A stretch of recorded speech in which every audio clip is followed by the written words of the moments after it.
안녕하세요. 생생법률쇼 진행을 맡은 양지민입니다. 이 세상 이슈를 법률적 시점에서 다뤄보는 본격 토크 블록버스터 법률 이슈 토크 시작해 보겠습니다. 오늘은 정말 특별한 분 모셨습니다. 노동일 파이낸셜 뉴스 주필님과 함께 해보겠습니다. 안녕하세요. 네, 안녕하세요. 반갑습니다. 네, 생생법률쇼 첫 방문이신데 소감 한 말씀 부탁드립니다. 네, 영광입니다. 이렇게 불러주셔서 감사하고요. 이게 법률 전문 방송 아닙니까? 네. 저도 예전에는 제가 좀 나왔던 것 같은데 여기에 그동안은 상당 기간 동안 여기 방문을 못했었는데 네. 오늘 이렇게 불러주셔서 감사드리고요. 재밌는 방송 하라 그랬는데 재밌게 됐으면 좋겠습니다. 네, 잘 부탁드립니다. 네. 네, 오늘 노동일 주필님과 함께 시작해 보겠습니다.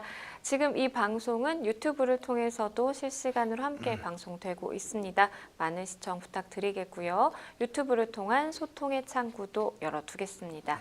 방송 중 궁금하신 질문들 올려주시면 저희가 답도 해드리니까요. 많은 참여 부탁드립니다.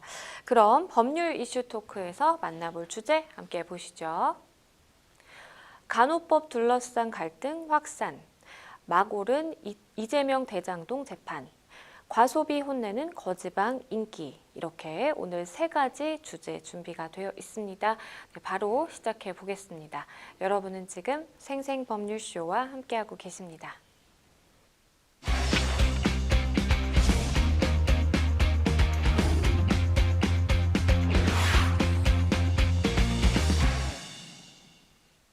네, 첫 번째 법률 이슈 토크로 바로 가보겠습니다. 저희가 준비한 첫 번째 주제는요, 간호법 둘러싼 갈등 확산입니다.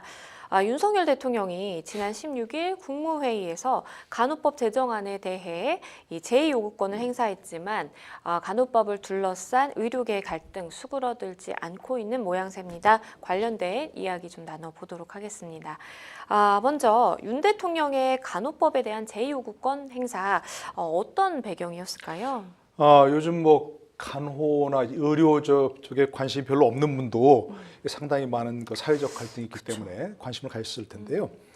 간호법을 이제 제정하려고 하는 거죠. 원래 그런 법이 없었는데 이제 그 제정안에 대해서 지금 국회를 통과했는데 윤 대통령이 지금 말씀하신 대로 거부권을 행사했죠. 대통령의 권한이라고 되어 있는데요. 아마 첫 번째가 내용 때문에 그런 것 같습니다.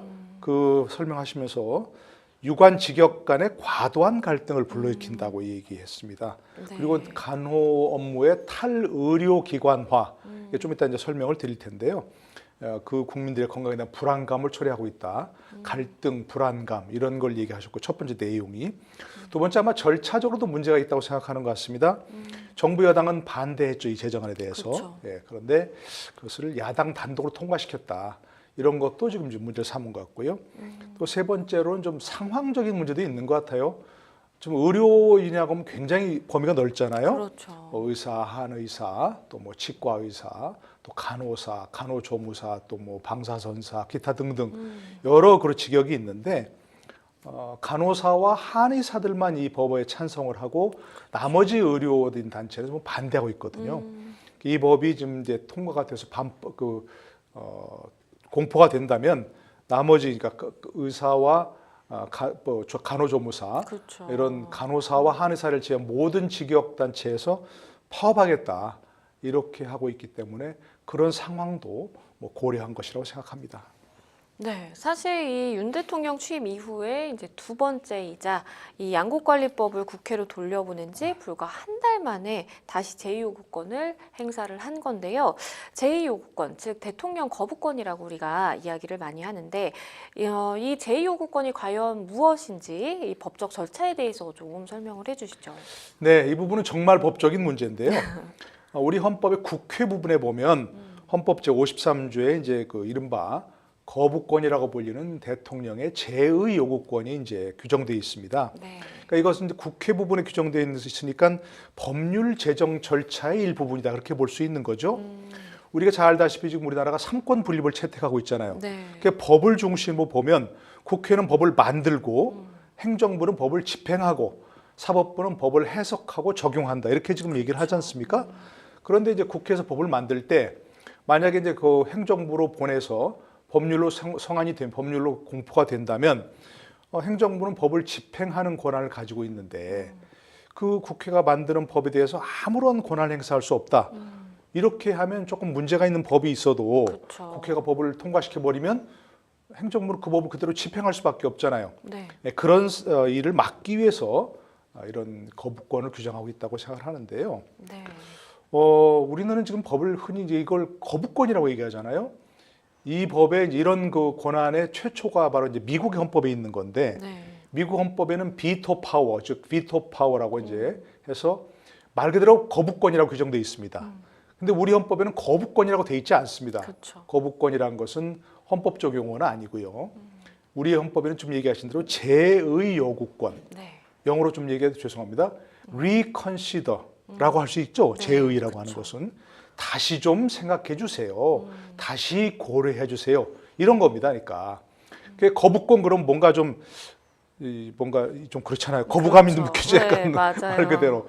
그런데 제의 요구권 그러면 말 그대로 이 법에 좀 문제가 있는 것 같으니까 국회에서 다시 한번 제의해 주세요. 의논해 주세요. 고려해 주세요. 이런 거니까 저는 우리 헌법 용어가 더 좋은 것 같아요. 제의 요구권이라고. 그런 겁니다. 말 그대로.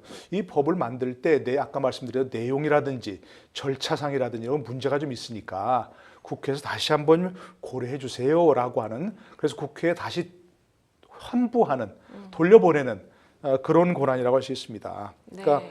이 경우 이제 국회가 통과시킨 법에 대해서 요 부분은 이의가 있습니다. 요 부분만 문제 있으니까 다시 해주세요. 그렇게 할 수는 없는 거고 법 전체를 다시 이제 환부하는 건데요. 물론 거기에는 이제 이의서라는 걸 붙입니다. 환부할 때. 그러니까 어떤 부분에 문제가 있다고 생각하는지 분명히 생각하는 거니까 그런 점은 이제 알 수 있는 것들이고요.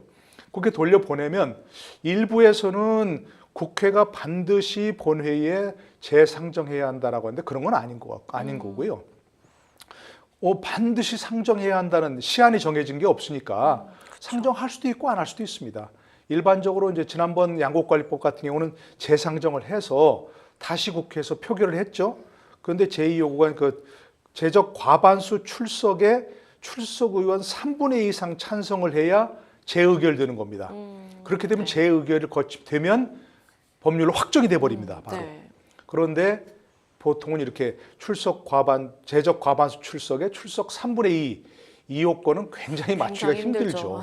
그래서 그걸 재의결하지 못하면 바로 폐기돼 버리는 뭐 그런 수순을 밟게 되니까 이번 그 경우도 제적 과반수 출석과 출석 3분의 2 이상 요건을 맞추기가 상당히 힘들겠죠. 여당이 전체적으로 반대해 버리면 어려우니까 폐기 수순을 밟지 않겠는가 이렇게 지금 예상이 되고 있습니다. 네, 말씀해 주신 것처럼 우리가 대통령 거부권이라고 많이 이야기를 하는데 사실상 이제 제의 요구권이 맞는 이제 용어이고 법적인 용어이고 다시 우리가 한번 좀 논의해 보자, 다시 생각해 보자라는 차원에서 이렇게 조금 더 어감이라든지 이런 게 좀 좋은 것 같다라는 생각이 듭니다. 의료계의 반응은 좀 엇갈리는 모습입니다. 먼저 의료연대는 환영한다라는 입장을 표했습니다. 의료연대가 그 대한의사협회 또 뭐 간호조무사협회 네. 또 뭐 방사선사 이런 분들도 있겠죠. 네. 그런 이제 13개 보건의료단체가 구성한 연대라고 하는데요. 거기서 아까 얘기한 대로 되게 환영하는 그런 입장입니다. 거부권 행사를. 왜냐하면 반대했었으니까. 그렇죠. 간호법 제정을 반대했었으니까요. 그런데 이제 제가 솔직히 놓고 보니까 의사협회에서 이 법안을 간호법을 반대하는 것은 그 간호법 자체도 문제가 있다고 생각하지만 함께 이번에 그 통과된 법 중에 의료법 개정안이 있거든요. 그렇죠. 그 의료법 개정안에는 그 모든 범죄에서 의료인들이 금고 이상 형벌을 받으면 의사 자격을 박탈하는, 네. 면허를 박탈하는 그렇죠. 의사뿐만이 아니고 다른 의료인들도 그런 법 개정안이었거든요. 그래서 그 부분에 있어서 의사 면허 또는 다른 의료인들의 면허를 박탈을 너무 쉽게 하는 것이다. 이러면서 조금 이제 반대했던 부분이 있거든요. 그러면서 이 거부권 행사를 환영하지만 그 간호법 제정안에 대해서 의료법 개정안, 이런 아까 얘기한 대로 모든 범죄에서 금고 이상 형벌을 받으면 면허를 박탈하는 그런 조항에 대해서, 그런 거 의료법 개정안에 대해서도 거부권 했어야 한다라는 그런 얘기를 하면서 조금 아쉬움을 표하고 있는 부분이 있는 거죠. 그래서 네, 말씀해주신 것처럼 의료연대는 그 전에 이제 간호법 제정안에 대해서 정말 극렬하게 반대를 해왔던 입장이었기 때문에 이번 제2요구권 행사에 대해서 굉장히 좀 환영하는 입장을 표하고 있는 것 같고요. 반면에 대통령의 간호법 제2요구권 행사에 반발을 하는 곳은 어딜까요? 이 대한간호협회죠. 대규모 연사투쟁을 벌이겠다라고 지금 이야기를 하고 있는 상황이고요. 총선 기획단이 출범했다라는 이야기도 들리더라고요. 아마도 앞으로 이 투쟁 강도가 점점 더 거세지지 않을까라는 생각이 들어요. 그러니까 대한간호협회 이제 간호사분들의 입장에서는 이런 것들이 이제 일종의 수건 사업이라고 되시니까 그렇죠. 이번에 그 민주당에서 간호법을 제정하기 위한 정부에 대해 반대하는 데 대해서도 그걸 무시하고 간호법을 제정한 것은 아무래도 민주주의 사회니까 사람 숫자가 많은 게 더 힘이 센 그런 부분 아니겠습니까? 네. 이제 뭐 투표는 총알보다 강하다 이런 얘기도 있잖아요. 그러니까 사람 숫자가 많으면 그 부분에 눈치를 볼 수밖에 없고 그것이 더 강한 정치적 압력이 될 수밖에 없는 그런 상황입니다. 그렇기 때문에 지금 좀 우려했던 것은 간호협회에서 뭐 대규모 파업하지 않겠느냐, 그건 아닌 것 같고요. 그러니까 연차 휴가를 내면서 시위를 하겠다 이런 겁니다. 네. 그러니까 대규모 파업을 통해서 뭐 의료기관이 마비된다든가 그런 얘기는 없지만 어쨌든 연차 휴가를 통해서 계속해서 압력을 높일 것 같고요. 그리고 또 이른바 뭐 말이 좀 우습기는 하지만 준법 투쟁이라고 해서 우리나라에서는 법을 지키는 게 왜 투쟁이 되는지 잘 모르겠습니다만 가끔 얘기하는 거 준법 투쟁 이런 거 있죠. 네. 그걸 계속 할 것이고 그다음에 이제 총선 기획단 내년이면 총선이 있잖아요. 그렇죠. 그런데 총선에서 만약에 이제 정말 뭐 모든 간호사들이 뭐 60만이라고 하도 100만이라고 다 얘기하는데 그런 분들이 특정 정당을 지지하기로 한다. 또 특정 정당, 특정 정치인들을 반대하기로 한다. 이러면 굉장한 힘이 되잖아요. 그렇죠. 그래서 그런 내년 총선까지 이런 총선 기획단을 출범해서 정치적 압력을 가할 것으로 그렇게 보기 때문에 뭐 여당이든 야당이든 또 어떤 정치인이든 뭐 상당한 정도로 이 간호사협회, 간호협회에 눈치를 볼 수밖에 없지 않겠는가 뭐 그런 생각이 듭니다. 그러게요. 이게 사실은 뭐 통과가 됐고 정말 그 문턱을 어렵게 넘었다라고 간호법 제정안이 곧 될 거다 이제 라고 이제 믿었었는데 이게 사실은 어떻게 보면 간호협회의 입장에서 본다라고 한다면 대통령이 이제 제2요구권을 행사해서 이게 와르르 무너졌다라고 좀 생각을 하게 될 수밖에 없을 것 같고 그렇다 보니까 정말 우리가 정말 끝까지 이거를 사수하겠다. 결국에는 이뤄내겠다라고 하는 좀 의지가 강하게 돋보이는 것 같아요. 사실 김연경 대한간호협회 회장이 간호법 제정을 또 재추진하겠다라고 밝히고 있는 상황입니다. 지금 아까 이제 거부권 행사했으니까 네. 제의호권 행사했으니까 아까 그 방법은 두 가지입니다. 첫 번째는 이걸 제의결에 붙이는 거죠. 그쵸. 본회의 상정에 제의결을 붙이는데 지난번 양곡관리법 그 같은 경우도 보니까 제의결에 붙이면 과반수 출석에 출석 3분의 2가 돼야 되니까 여당에서 일조 반대한다면 통과되기가 어려운 부분이 그쵸. 있거든요. 그럼 폐기되는 수순을 밟습니다. 네. 그러면 도저히 불가능하냐? 아닙니다. 다시 제정을 하면 됩니다. 네. 다시 법률을 또 만들면 됩니다. 물론 똑같은 법률을 만들면 안 되겠죠. 그러니까 뭐 법률 내용이라든지 또 뭐 제목이라든지 이런 것들을 조금 바꿔서 거의 대동소이한 법을 또 만들 수 있습니다. 또 재추진할 수 있습니다. 물론 그러면 이제 그야말로 처음부터 법률 제정 절차를 밟아야 되니까 조금 시간은 더 걸리긴 하지만 그렇겠죠. 어쨌든 다시 법률을 제정하는 전 절차를 밟으면 되니까 그것도 아까 말씀드린 내년 4월 총선 있잖아요. 그러면 총선에서 지금 현재는 여당이 당론으로 반대하고 있긴 하지만 개별 국회의원들에게 그 지역구라든지 이런 데서 상당한 압력을 넣으면 다 반대하기 어려운 부분이 좀 있거든요. 어쨌든 그런 뭐 합법적 절차를 밟아서 압력을 가하고 이런 것들에 대해서 정치인들이 어떤 선택을 하냐에 따라서 달라질 수 있으니까 그렇죠. 예, 그런 뭐 재의결 절차를 밟지 않고 또 한번 법률 제정 절차를 밟는다. 이런 것도 충분히 할 수 있는 겁니다. 예. 한 언론에서는 이 간호법 관련 여론조사를 진행 중이다라고 지금 하는데요. 찬반 투표 형식으로 진행이 돼서 각 진영 간에 이제 간 우위를 차지하기 위한 물량전이 굉장히 치열하다라고 지금 하더라고요. 글쎄 이제 이런 문제 간호법을 제정할 것인가 말 것인가 뭐 간호법이 좋아요 나빠요 이런 부분들을 여론조사로 결정할 수 있는지는 잘 모르겠어요. 그러게요. 아마도 일반 국민들 이런 그 의료인들과 아무 그 이해관계가 없는 자기 집안에도 그런 분이 없다면 의료법이 있는데 왜 간호법을 왜 만들지? 라고 관심이 없는 분도 있을 거예요. 근데 그러나 이제 집안에 꼭 본인이 아니더라도 자기 집안에 간호사나 또는 뭐 의료인이나 의사나 또는 뭐 간호조무사나 어쨌든 그런 분들은 있는 분들이 있을 거예요. 그죠? 그러면 그런 분들에 따라서 또 다 이해관계가 달라질 겁니다. 그러게요. 그러니까 이거는 여론조사로 결정할 일은 아니지만 어쨌든 지금 일부 이제 언론기관에서 그런 홈페이지나 이런 데서 뭐 간호법 제정이 타당하냐 아니냐 이런 문제 갖고 이제 조사를 좀 한다는 것이거든요. 그럴 때 뭐도 다 간호사들은 다 우리 여기 가서 단체로 투표합시다.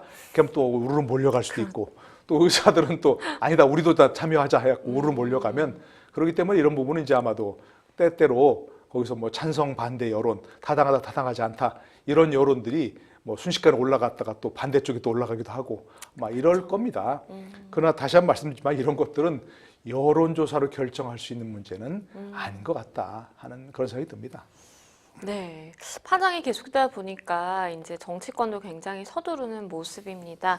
여야가 사실상 폐기를 앞두고 있던 간호법 제정안에 대해서 재협상을 시도하자라고 하기는 했지만 이게 입장차가 쉽게 좁혀질 것 같지는 않습니다. 그러니까 이제 그동안도 정치권이 전혀 손을 놓고 있던 건 아니에요. 그렇죠. 정부 여당도 반대만 하고 야당도 뭐 반대 의견을 무시하고 막 이렇게 했던 건 아니고 절충안을 조금 이렇게 논의했던 건 사실입니다. 근데 절충안을 논의했지만 합의점에 이르지 못하고 네. 그래서 정부 여당은 반대만 하고 또 이제 표결 과정에 퇴장을 하고 야당은 뭐 단독으로 밀어붙이고 그래서 이제 표결 절차에 야당만 참여한 그런 모양새를 하긴 했지만 네. 지금도 이제 다시 어떤 재의결 붙이면 폐기 수순으로 갈 수밖에 없기 때문에 그렇죠. 야당도 무조건 재의결하자 이렇게 하기는 어려운 부분에서 절충안을 한번 얘기하는 것 같아요. 그런데 지금 여당에서 내놓는 그런 내용들 보면 야당에서 받아들이지 않고 그렇죠. 또 간호협회도 받을 수 없다고 했던 그런 내용만 제시하는 것 같아요. 일단 이건 지금 첫 번째 내용을 보니까 간호법이잖아요. 네.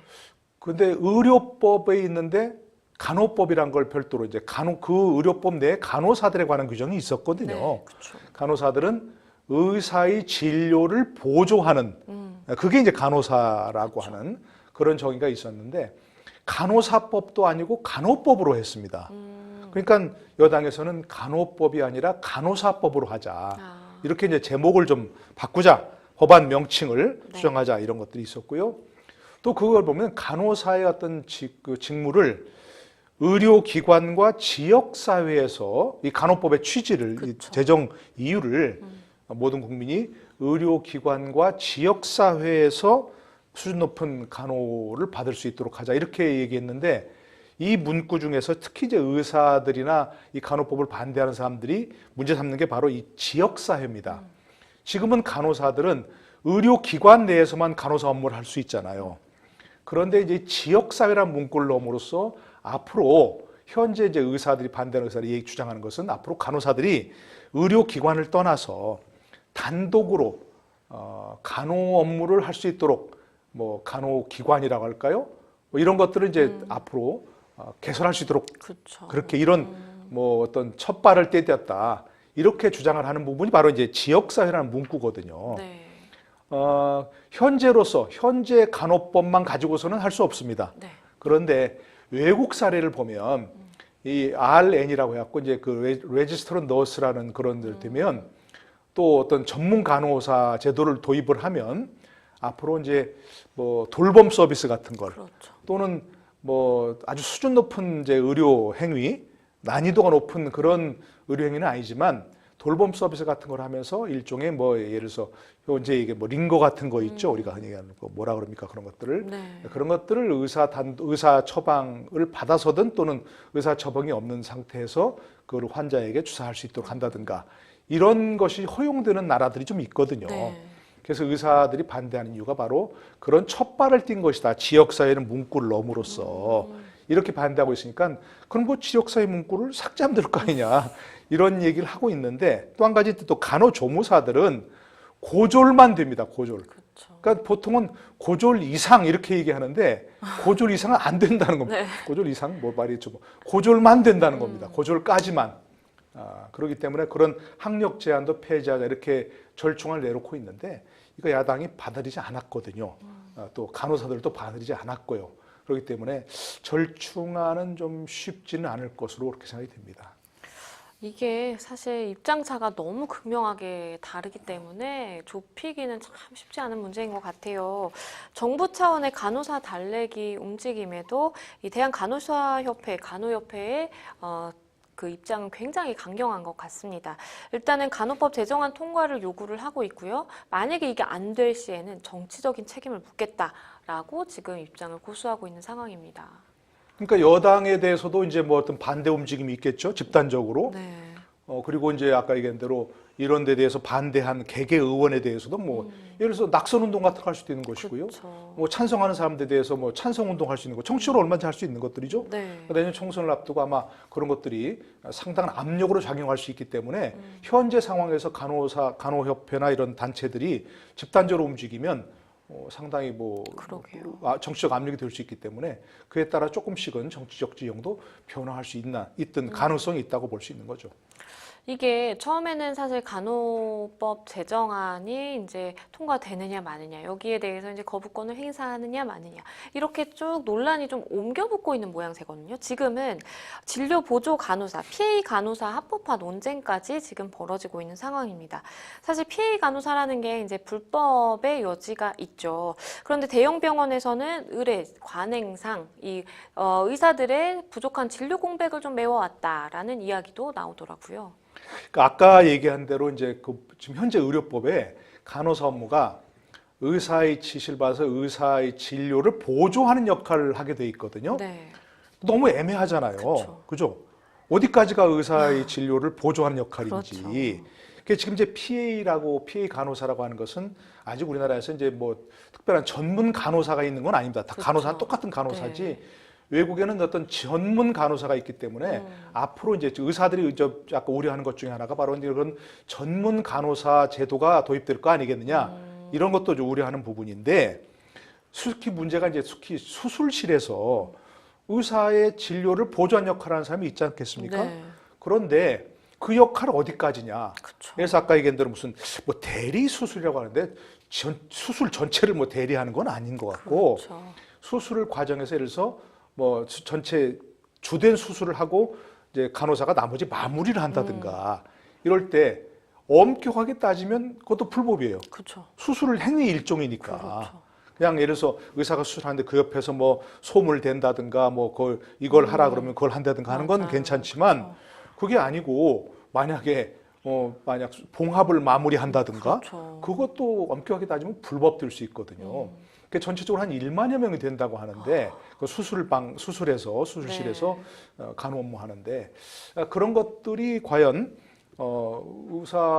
의사들이 해야 되고 정확하게 얘기하면 엄격하게 얘기하면 그런 것들을 간호사를 해서는 안 되는데 지금 다 하고 있거든요. 그렇죠. 그런 것들을 어떻게 볼 것인가 지금 현재 간호협회에서는 그런 것들이 엄격하게 따지면 의료법상 불법이니까 그 의사들이 시키면 다 신고하라, 거부하라 이런 얘기 하는데 막상 또 현장에서는 그 간호사들이 의사들이 그걸 지시하는데 또 그동안 해왔는데 하라 그러는데 이거 불법이 안 할 거예요.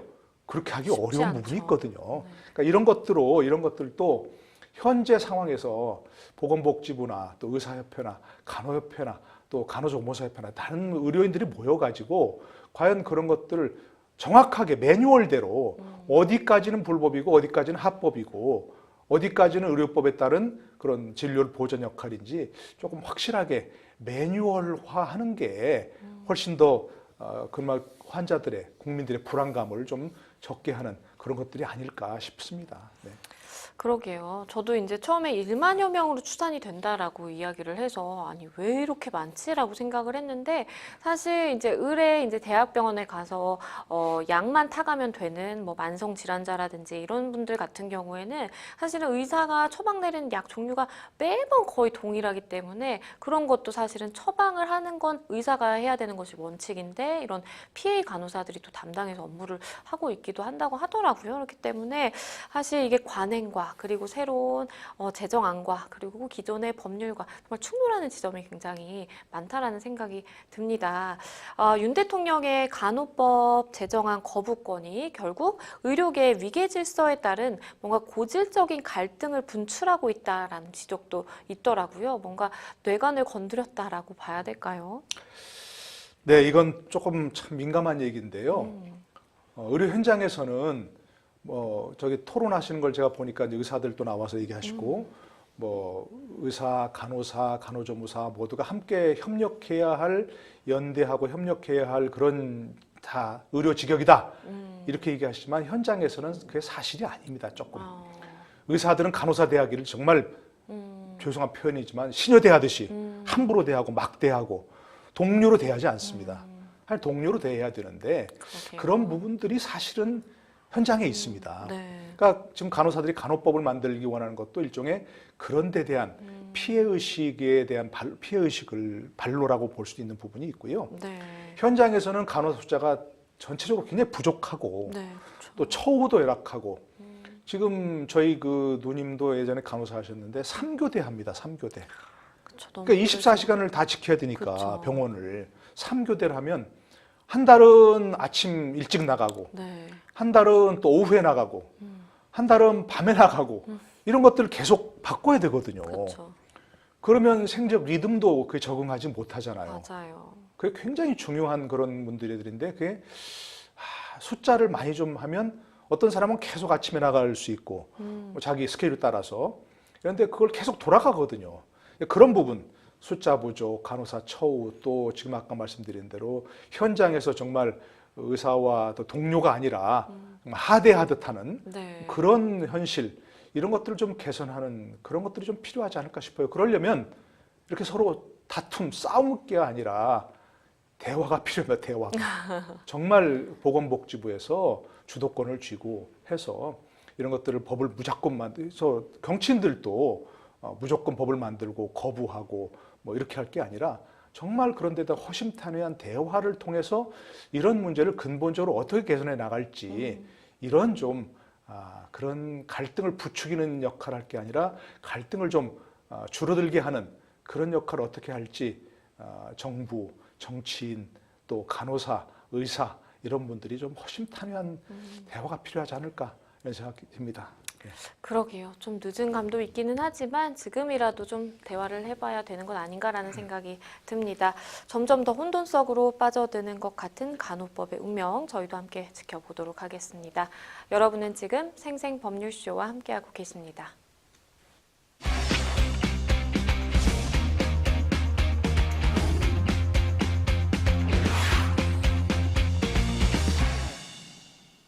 네, 법률 이슈 토크 두 번째 주제로 넘어가 보겠습니다.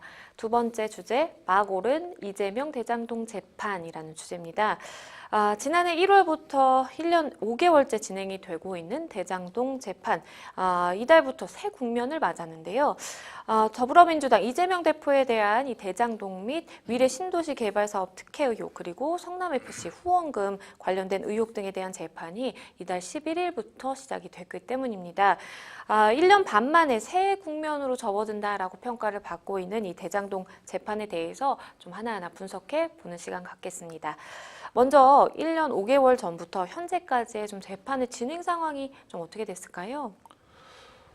지금 아마 이 방송을 보시는 분들이 이재명 대장동 재판이 이제 시작이야 아마 그렇게 그쵸, 생각하실 그쵸. 겁니다. 대장동 관련 재판은 지금까지 계속 진행돼 왔습니다. 근데 이제 경칭을 생략하고 김만배 씨, 유동규 씨, 또 남욱 변호사, 또 뭐 정영학 회계사, 또 정민영 변호사 이런 분들이 이제 일부 구속된 분들도 있고 이제 구속되지 않은 분들도 있고 그래서 계속해서 재판을 받아왔었습니다. 분들이 거기서 이제 핵심적인 역할을 한 분들이 바로 얘기한 5분들이거든요. 5 네. 사람들인데 유동규 씨가 특히 이제 핵심적인 역할을 한 것으로 배임 혐의로 재판을 받아왔거든요. 그렇죠.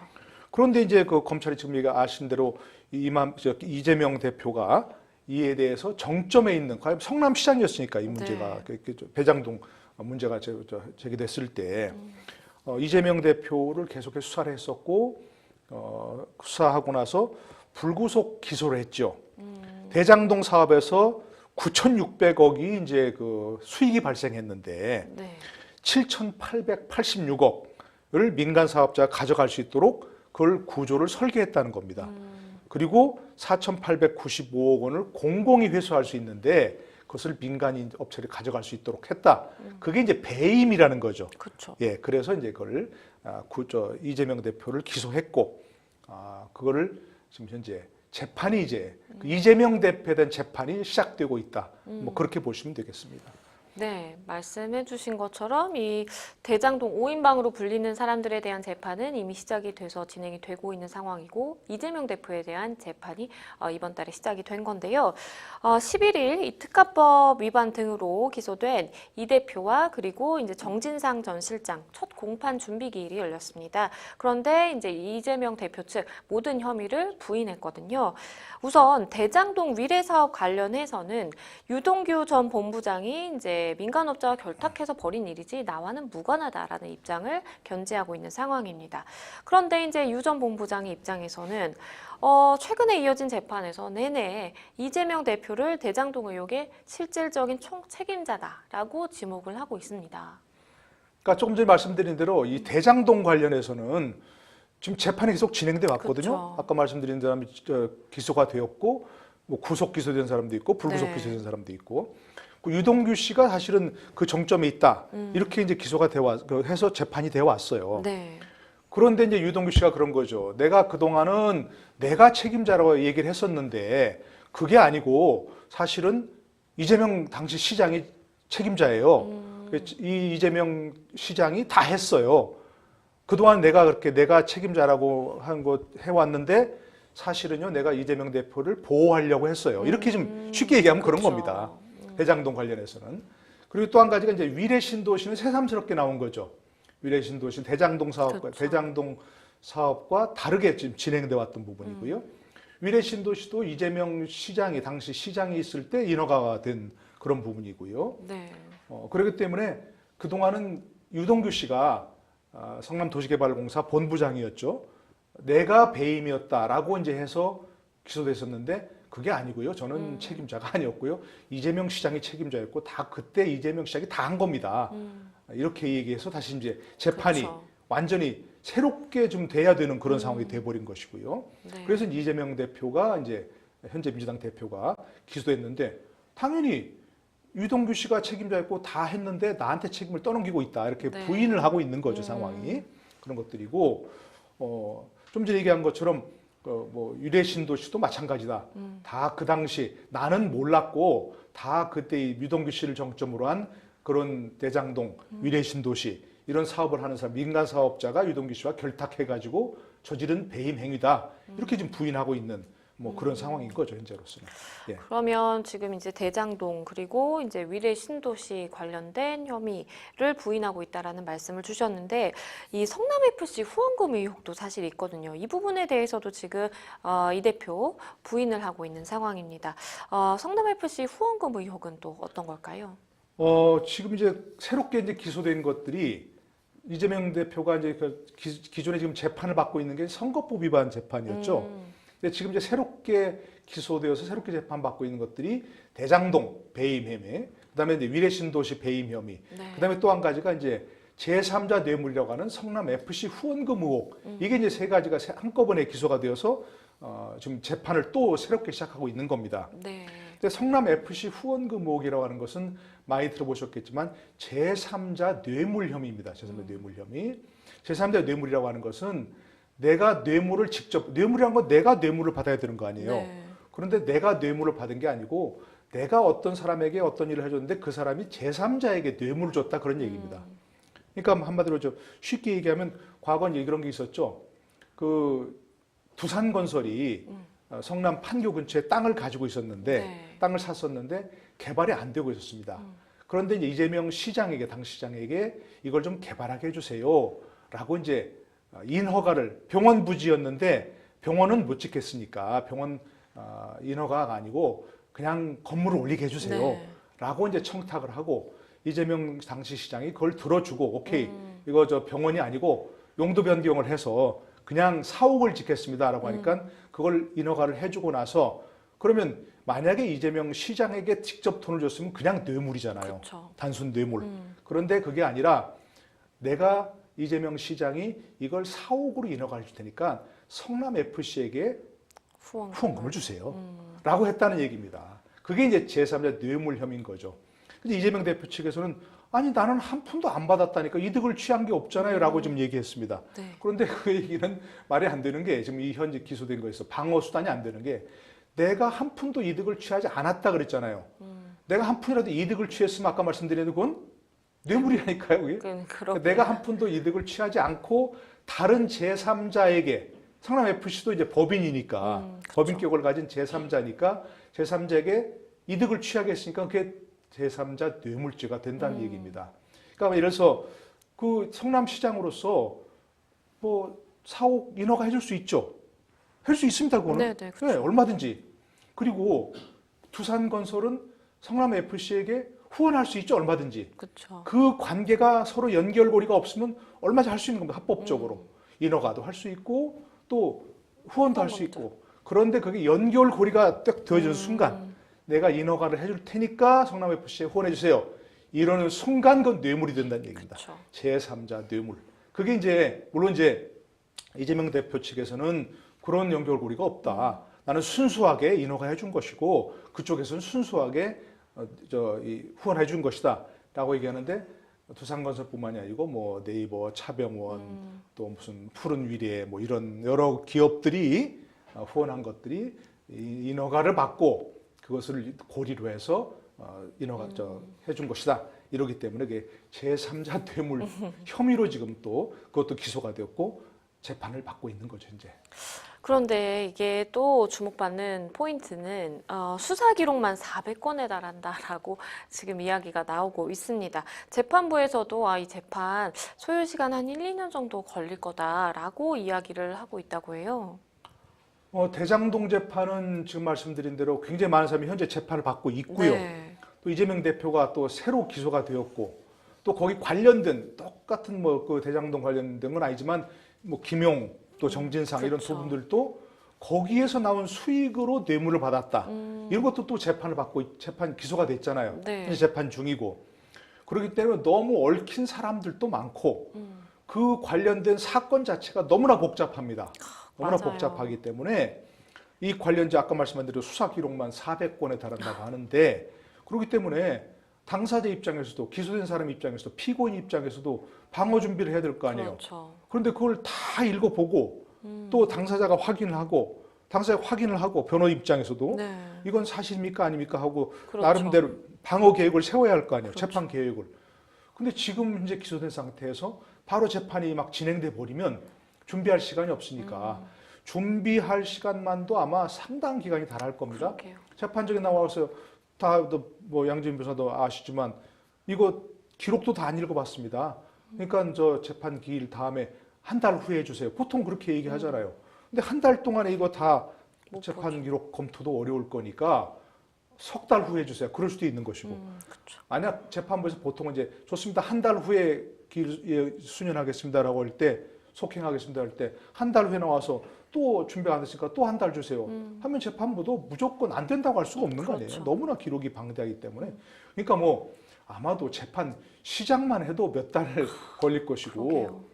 그 과정에서 뭐 이 기록에 대해서 뭐 인부할 것이냐, 인정할 것이냐, 부인할 것이냐, 증거에 대해서도 인정할 것이냐, 부인할 것이냐, 증인 신청하는 데만도 아마 몇 달 걸릴 것이고, 증인 신문하는 데만도 몇 달 걸릴 것이고, 그러니까 와, 1, 2년? 간단치 저는 1, 않네요. 2년도 더 걸릴 거라고. 1심도 1, 2년 내에 끝나지 않을 거라고 생각합니다. 그런데 이게 검찰이 올해 3월에 지금 이 대표를 기소하는 과정에서 그 대장동 5인방 사건 등의 기존 대장동 관련 사건 혐의 사실도 사실 변경이 됐기 때문에 기존의 재판을 진행하던 재판부 입장에서도 조금 난감해진 것 같아요. 배임 액수만 보더라도 처음에 이제 최소 651억 원이라고 이제 기소가 됐었는데 지금은 4,895억 원이니까 이게 8배나 액수가 많아져서 재판부 입장이 좀 난감하겠는데요. 그러니까 재판부도 난감하고 저희 지켜보는 사람 입장에서도 좀 헷갈립니다, 사실은. 맞아요. 전문가들 입장에서도 4,895억 원은 어떻게 나온 거야?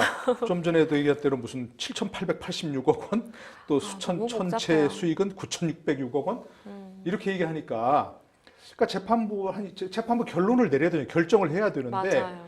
이걸 도대체 어떻게 봐야지 하는 게 많을 거예요. 그리고 또 관련자들이 워낙 많은데 또 김용 또 정진상 이런 분들은 뭐 뇌물죄로 또 기소가 돼 있고, 근데 다 재판부가 다르단 말입니다. 네. 그런데 다른 재판부에서 다른 결론이 나와버리면 그런 분들이 다 연결돼 있는 지금 구조거든요. 그쵸, 하나하나가. 맞아요. 그러니까 이런 분들이 만약에 다른 재판부에서 다른 결론 나오면 우리 재판부는 어떻게 해야 되지? 이렇게 될 수도 있는 그쵸. 부분이 있고, 그래서 참 쉽지 않은 재판이다.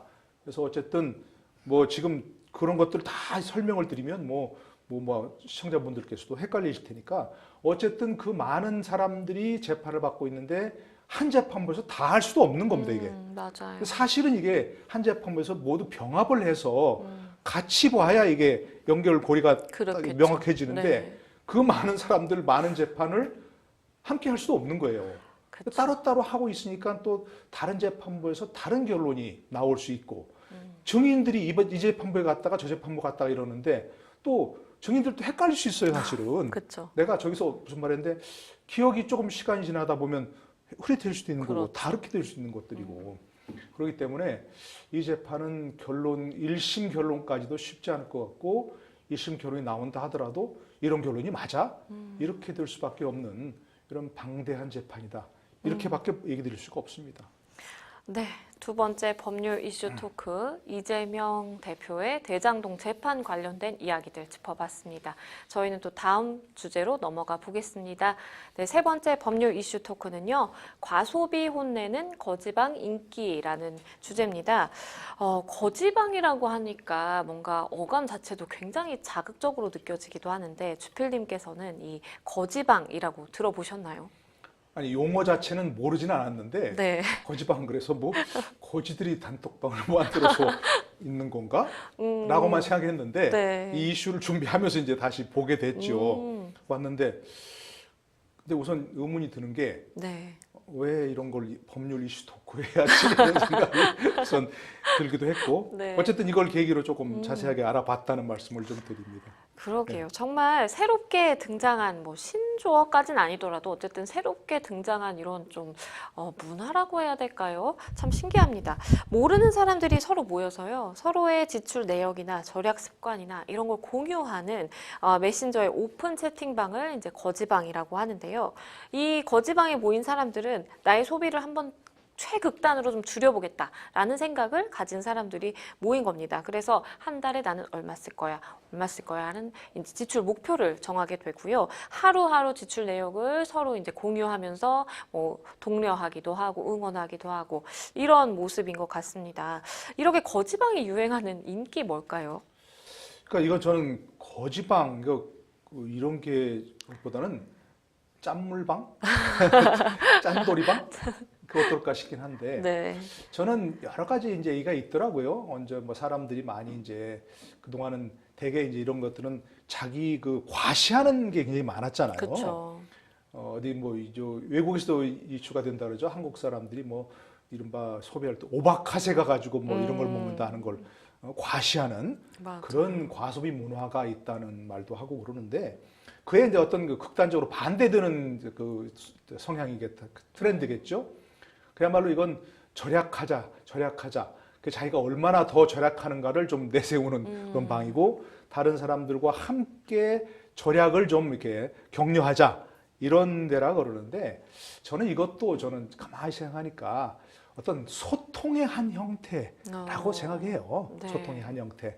그러니까 뭐 대개 이제 우리가 이제 단체 뭐 톡방이라고 하는데 그런데 모인 것은 되게 소통하자는 의미로 모인 거잖아요. 그러니까 이런 뭐 거지방, 또 짠물방, 또 소비 절약 이런 걸 매개로 해서 같이 모여서 그런 쪽을 좀 소통하자. 이런 거 아닌가 싶기도 해요. 네. 그런데 이 거지방이라는 이 채팅방에서 굉장히 재미나고도 슬프고도 좀 그런 대화들이 오고 가는 것 같아요. 뭔가 굉장히 재치 있는 말들도 서로 많이 한다고 하더라고요. 그러니까 저는 아까 이게 말씀드린 게 바로 그런 걸 매개로 해서 소통하자는 의미가 더 큰 것 같고, 네. 물론 이걸 통해서 뭐 절약을 하고 내가 무슨 뭐 저축을 할 수 있는 어떤 계기를 만들고 이런 것도 있지만 이런 걸 통한 어떤 소통, 재치 있는 지금 말씀드려 점심 식사로 6천 원 지출했다 그러면 너무 많이 지출했다 뭐 편의점 가서 도시락으로 하라 뭐 이런 얘기도 있다 그러고 네. 저도 찾아보니까 재밌는 얘기가 나오더라고요. 4,500원 담배값 지출했습니다. 이렇게 하니까 뭐 밑에 뭐라고 쭉 얘기가 달리면서 그 중에 하나는 뭐라고 했냐면 거지에게 4,500원, 담배는 사치입니다. 이렇게 얘기하면서 어떤 제안을 하냐면요. 본인이 사서 피우지 말고 저 사람들 담배 피우는 게 앞에 가서 간접흡연으로 충족하세요. 그런 얘기를 네. 해놨더라고요.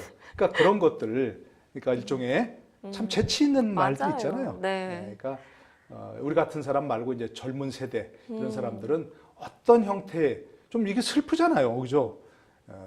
거지방에 뭐 담배도 사치해요. 이렇게 얘기하면 너무 슬픈데 그것을 재치 있게 재밌게 승화시키면서 함께 그렇게 웃고 넘어가는 그런 소통방 아닌가 싶어요. 네.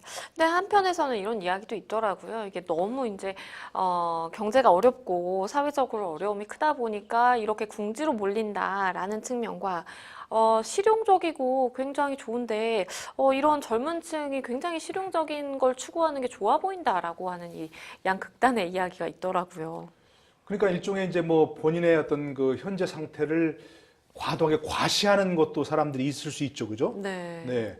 뭐 명품 샀어요라고 하고 그걸 자랑하는 자기 게 아니지만 자기 건 것처럼 네. 하기도 하고 그런 아까 얘기한 대로 막뭐 일생에 한 번 가는 오마카세를 막 과시하는 것도 있고 그런 극단적인 밤에서의 뭐 실용적인 현재 그런 사람도 있을 수 있잖아요, 그죠? 네, 그쵸. 너무 힘든 상황도 있을 수 있고 그런데 힘든 상황을 조금 뭐랄까 재치 있게 좀 넘어가 보자 이런 것도 있고 그야말로 한 푼이라도 절약하고 싶은데 나 혼자 이렇게 하면 너무 내가 뭐 이건 비참한 거 아니야?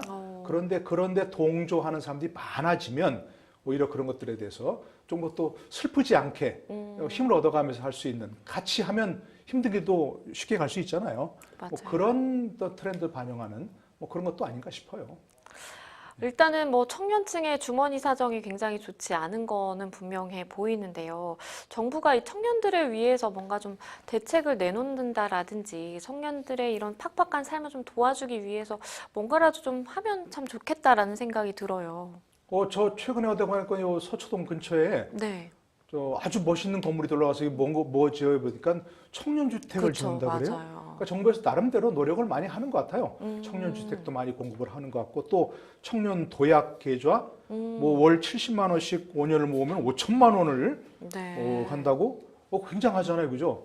이런 것들. 그러니까 70만 원을 모아서 뭐 얼마를 모을까 이렇게 고민하지 그보다는 5년이라는 목표를 세우고 5년 잘하면 5천만 원 이렇게 해준다면 그러게요. 굉장히 목돈을 모을 수 있는 희망이 있잖아요. 네. 그리고 아마 이런 것들뿐만이 아니고 여러 가지 그 청년들을 위한 그런 어떤 주택이라든지 주거 문제라든지 해결하기 위한 것들도 그렇고 돈도 그렇고 또 뭐 50만 원씩 2년간만 넣으면 1,300만 원 이런 것들도 모을 수 있는 희망 적금 이런 것도 있고 하니까 뭐 너무 청년들을 위한 정책이 없다 또는 청년들 너무 힘들다라만 생각하지 말고 네. 아마도 정치권 또 기성 세대들이 많은 이런 노력을 하고 있는 것 같으니까 그런 걸 잘 이용해 보면 좋지 않을까 싶은 생각이 들어요. 네, 세 번째 법률 이슈 토크 과소비 혼내는 거지방 주제로 이야기를 나눠봤습니다. 네, 생생 법률쇼 마칠 시간이 다 됐는데요. 오늘 함께해 주신 노동일 파이낸셜 뉴스 주필님 감사합니다. 네, 고맙습니다. 네, 오늘 저희가 준비한 내용 여기까지입니다. 시청해 주신 여러분 고맙습니다.